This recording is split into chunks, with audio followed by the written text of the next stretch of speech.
Thanks very much indeed. Well, let's now cross to our central London studios. Gary Burnison is Global Chief Executive of Korn, Ferry International. Now, this is the world's biggest executive recruitment firm. Now, Gary, obviously we haven't touched on the bonuses issue yet, but that's also very much in the forefront of the discussions about any regulation in Europe and in the US. What do you make of all this talk on both sides of the Atlantic?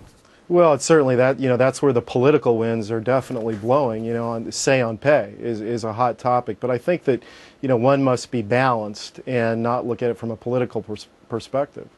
Now, in terms of your job of recruiting in the area of finance, what difference have you seen since this crisis kicked in? Well, certainly, a year ago, CEOs around the world hoarded cash. I mean, there was such an inward focus when the credit markets evaporated, the equity markets collapsed, and for several months you had CEOs just hoarding cash.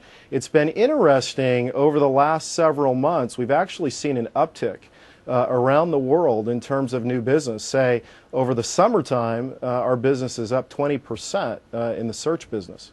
One of the other stories out there, which again we haven't managed to touch on yet, is the news that it's reported that the Federal Reserve is now asking banks to release information about what the bonuses are being given to traders and for what particular activities. So a lot more scrutiny going on, certainly in the US. To what extent does that affect traders and those working in these roles, do you think?